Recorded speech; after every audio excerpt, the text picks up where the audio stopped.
सामाजिक जीवन में सब जगह पे चर्चा होती है। इतना बड़ा देश गोल्ड मेडल नहीं मिला, इतना बड़ा देश मेडल नहीं मिला। युवा पीढ़ी को हमने अवसर दिया। और क्या मित्रों 120 करोड़ के देश में नहीं मिल सकता? अरे सिर्फ सेना के जवानों को एक काम दिया जाए कि जो न्यूली रिक्रूटेड सेना के जवान हैं उसमें से मैपिंग किया जाए, स्पोर्ट्स में रुचि वाले हैं उनको एक अलग जगह पे रखा जाए और उनको ही ट्रेनिंग देने का काम शुरू कर दीजिए। मैं बताता हूं मित्रों 5, 7, 10 तो मेडल ये हमारे सेना के जवान लेकर के आ सकते हैं। फिर एक आध दो को नसीब आ गया तो उसी को सीना तान करके घूमते रहना। मित्रों राष्ट्र ऐसे नहीं चलते।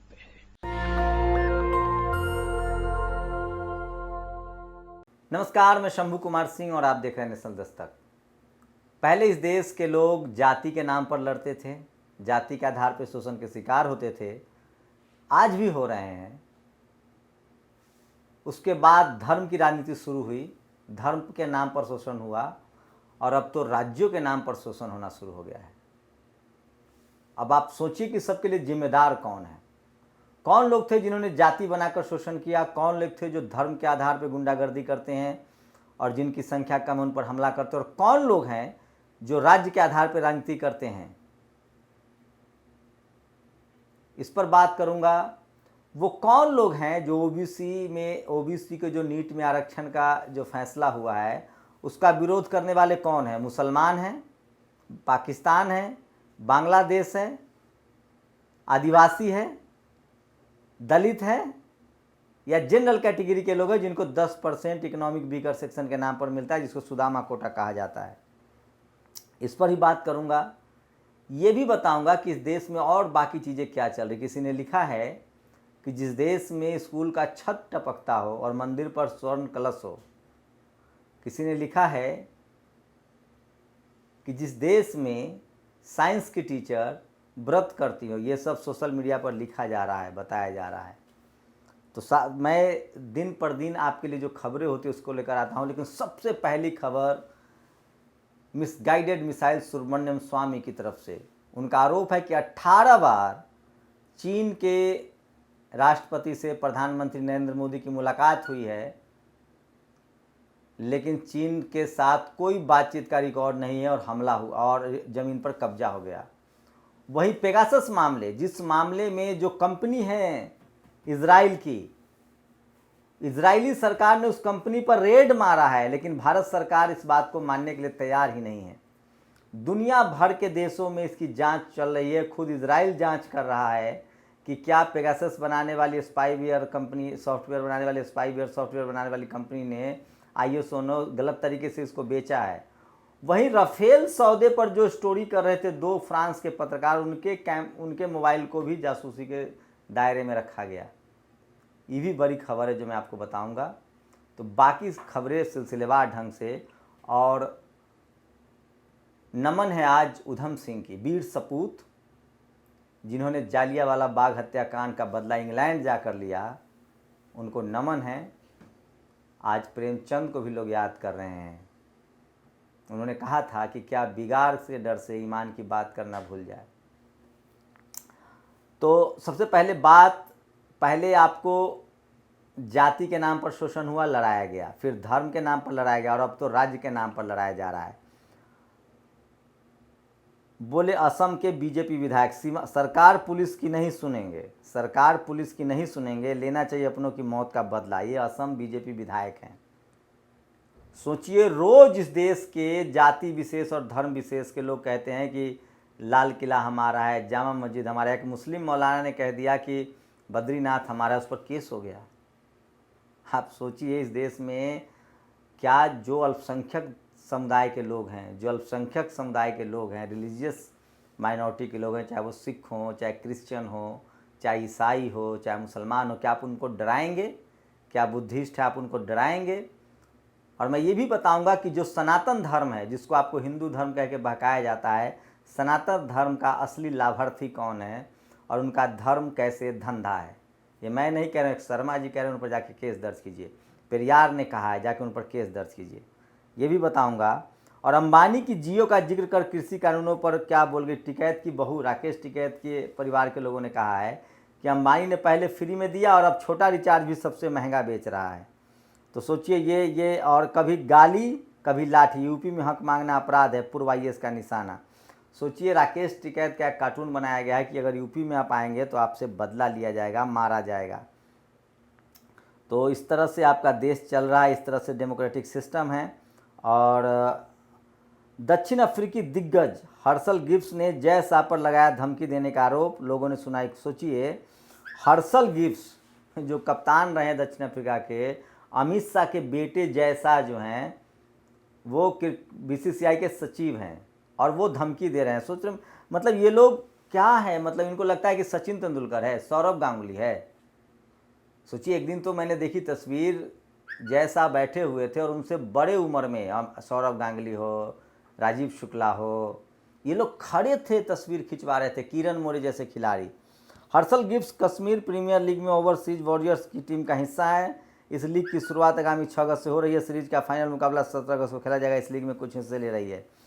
तो दक्षिण अफ्रीका के पूर्व क्रिकेटर हर्षल गिब्स ने भारतीय क्रिकेट कंट्रोल बोर्ड पर धमकी देने का आरोप लगा। उनका कहना है कि बीसीसीआई सचिव जय शाह ने उन्हें धमकी दी है कि यदि वो कश्मीर प्रीमियर लीग में हिस्सा लेते हैं तो उन्हें भविष्य में भारत के किसी प्रकार की क्रिकेट गतिविधि में हिस्सा लेने नहीं दिया जाएगा।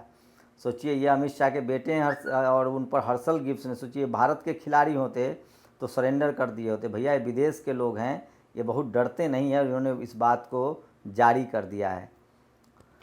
प्रधानमंत्री का एक वीडियो वायरल हो रहा है, 5-10 मेडल तो हमारे सेना के जवान ला सकते हैं। ये वीडियो प्रधानमंत्री का तब है जब वो मुख्यमंत्री थे, 10 सेकंड का सुन लीजिएगा मोन्टाज, और अब प्रधानमंत्री बने उनको 7 साल हो गया। इस बार हिसाब भी होगा कि कितने मेडल आ रहे हैं गोल्ड। सामाजिक जीवन में सब जगह पे चर्चा होती है, इतना बड़ा देश गोल्ड मेडल नहीं मिला, इतना बड़ा देश मेडल नहीं मिला। और क्या मित्रों 120 करोड़ के देश में नहीं मिल सकता है? अरे सिर्फ सेना के जवानों को एक काम दिया जाए कि जो न्यूली रिक्रूटेड सेना के जवान हैं उसमें से मैपिंग किया जाए, स्पोर्ट्स में रुचि वाले हैं उनको एक अलग जगह पे रखा जाए और उनको ही ट्रेनिंग देने का काम शुरू कर दी जाए। मैं बताता हूं मित्रों 5, 7, 10 तो मेडल ये हमारे सेना के जवान लेकर के आ सकते हैं। सोचिए चानू थी, मीराबाई चानू थी, उन्होंने मेडल जीता तो जो उनके स्वागत सम्मान में बैनर छपवाए गए उसमें चानू की तस्वीरें छोटी हैं, प्रधानमंत्री की तस्वीरें बड़ी हैं और नीचे लिखा है हिंदी में कि मोदी जी ने मेडल दिलवाया इसके लिए धन्यवाद। इस पर भी मोदी जी बोले हैं कि कैसे 1-2 इक्का दुक्का गलती से मेडल आ भी जाता है तो कैसे उसको पब्लिसिटी किया जाता है। मतलब मुख्यमंत्री थे तो क्या सटीक बोलते थे साहब, और जब प्रधानमंत्री बन गए हैं तो ये स्थिति हो गई कि आप कल्पना नहीं कर सकते हैं। तो इसलिए मैं बार बार कहता हूँ कि सोशल मीडिया यहाँ कब्रों से भी लाश को निकाल के सारा चीर फाड़ पोस्टमार्टम होता है, आप कहीं बच के नहीं जा सकते हैं। तो ये तमाम खबरें मैं बार बार कहता हूँ कि सोशल मीडिया ही बहुजन मीडिया है, सोशल मीडिया ही सच्चा मीडिया है। और एक तस्वीर आपको बता दूँ, ये शख्स जो है वो स्टोरी टेलर के नाम से है और ये शख्स इतना जातिवादी है, इतना कास्टिस्ट है कि ये रिजर्वेशन के खिलाफ विरोध कर रहा है और इसके जब लोगों ने फेसबुक खंगाला तो पूरा कचरा निकला है। और जिस देश में स्कूल की छत टपकती हो और मंदिर पर सोने का कलश, वहाँ धर्म धंधा नहीं डकैती है। कृष्ण शर्मा ने कहा है पंडित जी को जेल में डालिए। और मिजोरम असम की सीमा सील कर दी गई है। असम ने 3000 कमांडो तैनात कर दिए हैं। मिजोरम जाने वाली रेल की पटरियाँ उखाड़ दी गई है। सोचिए ये असम में भी बीजेपी की सरकार है, मिजोरम में भी बीजेपी की सरकार है, केंद्र में भी बीजेपी की सरकार है और कैसे आपस में लड़ाया जा रहा है। आपको अभी भी नहीं समझ में आ रहा है कि देश को कितने टुकड़ों में बांट दिया गया और कौन लोग हैं। तुम कन्नौज के चमार हो, हम बनारस के ठाकुर हैं, ठाकुरों की सरकार है, तुम्हारे जैसे लोग हमारे यहाँ कूड़ा फेंकते हैं। ये पता है ये बयान किसने दिया है? ये महाराष्ट्र के मंत्री हैं नितिन राउत, उन्होंने इसको ट्विटर पर शेयर किया है। और ये बयान है यूपी में एक पुलिस अधिकारी को, जो उससे अपर पुलिस अधिकारी थे, उनको उनसे छोटे पद के पुलिस अधिकारी जिनका रैंक नीचे है, कम है, ये शब्द यूपी पुलिस के एक दरोगा ने अपने सीनियर आईपीएस अधिकारी अनिल कुमार को कहे हैं। सोचिए यूपी में ये दरोगा अपने से नीची जाति के लोगों के साथ कैसा व्यवहार करता होगा। सोचिए ये दरोगा जब SC ST OBC के लोग जाते होंगे थाने में तो ये क्या व्यवहार करता होगा, जो अपने आईपीएस को इस तरह की भाषा का इस्तेमाल करता है। और आप कहते हैं कि जाति खत्म हो गई। मैं कह रहा हूँ अब जाति जो है, college, university, media, power centre, जहाँ ताकत है वहाँ जाति एग्जिस्ट करती है। तुम कन्नौज के चमार हो, हम बनारस के ठाकुर हैं।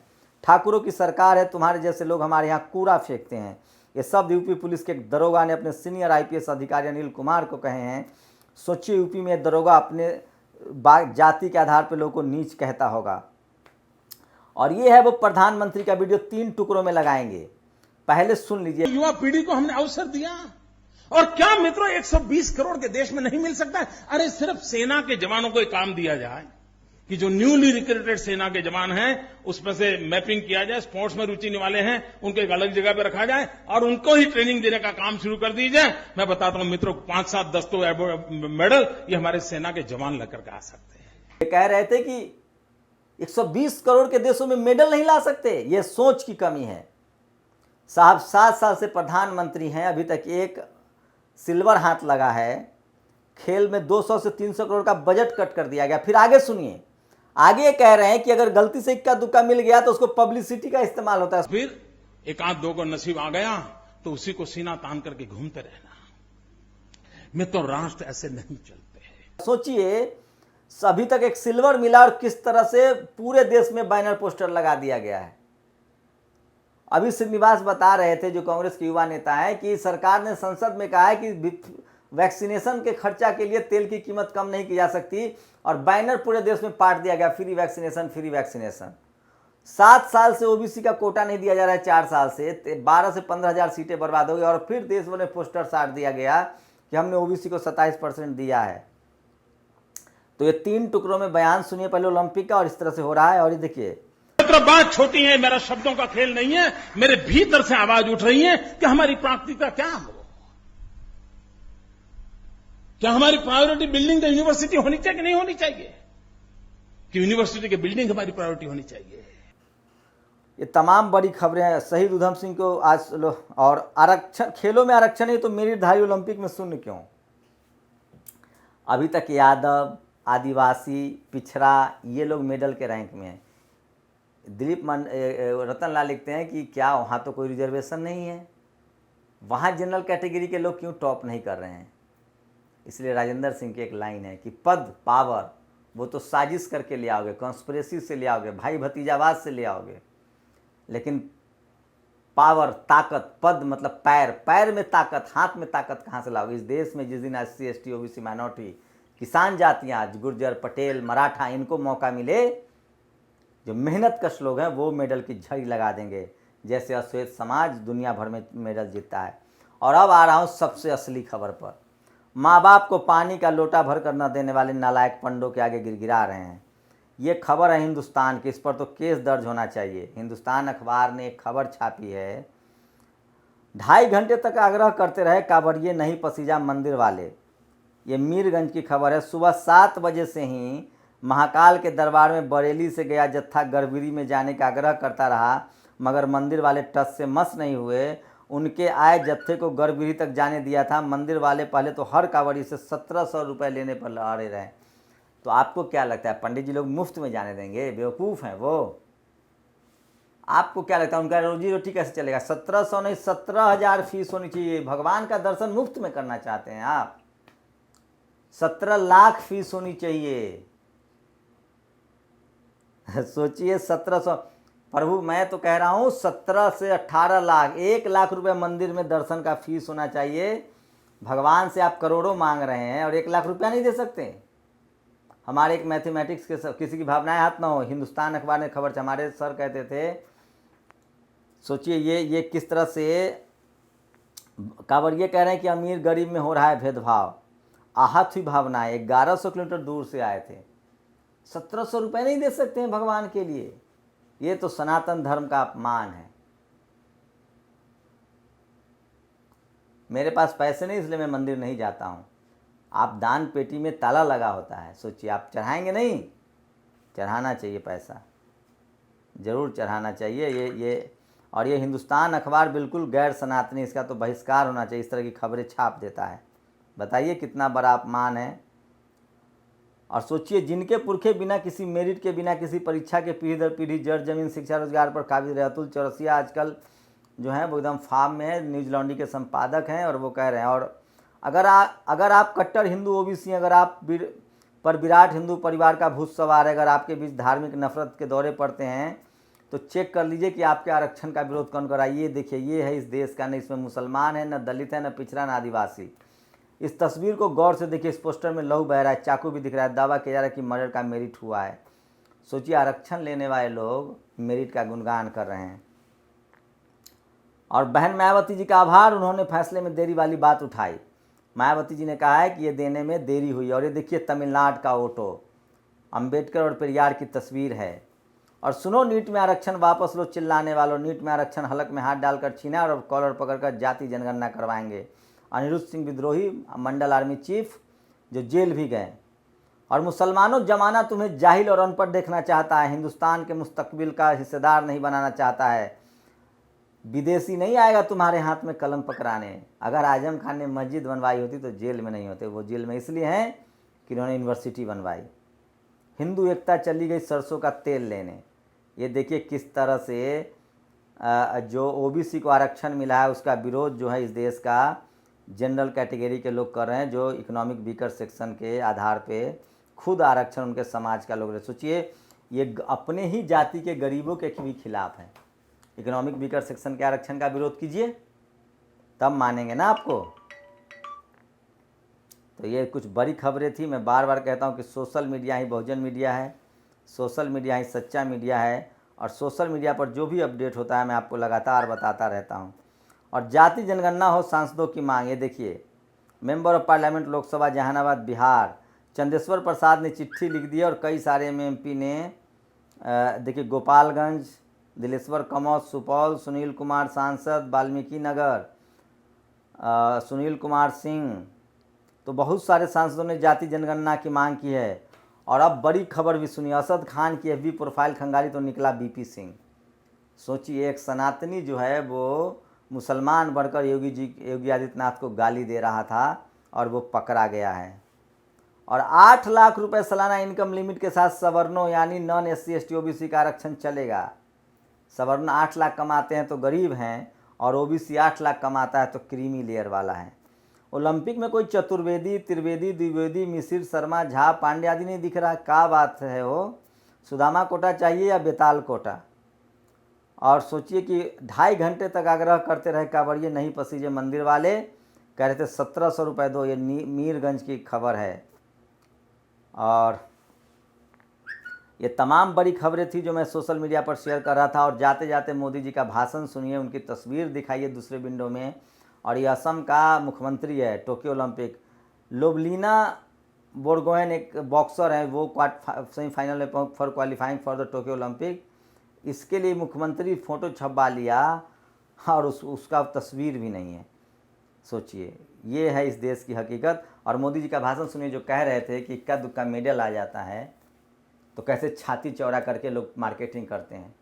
2013 का भाषण है ये। 10 सेकंड फिर से सुन लीजिए, प्रधानमंत्री है, सुनना चाहिए। आप लोग अपनी प्रतिक्रिया जोड़ दीजिए। शुक्रिया। युवा पीढ़ी को हमने अवसर दिया, और क्या मित्रों 120 करोड़ के देश में नहीं मिल सकता है? अरे सिर्फ सेना के जवानों को एक काम दिया जाए कि जो न्यूली रिक्रूटेड सेना के जवान हैं उसमें से मैपिंग किया जाए, स्पोर्ट्स में रुचि वाले हैं उनको एक अलग जगह पे रखा जाए और उनको ही ट्रेनिंग देने का काम शुरू कर दीजिए। मैं बताता हूं मित्रों, 5, 7, 10 तो मेडल ये हमारे सेना के जवान लेकर के आ सकते हैं। नेशनल दस्तक की आपसे गुजारिश है कि अगर इसको बचाना चाहते हैं तो नेशनल दस्तक को सब्सक्राइब करने के लिए रेड कलर के सब्सक्राइब बटन को दबाएं, फिर बेल आइकन की घंटी दबाएं। नेशनल दस्तक को बचाने के लिए बहुत जरूरी है कि हर खबर को शेयर करें, लाइक करें, कमेंट जरूर करें।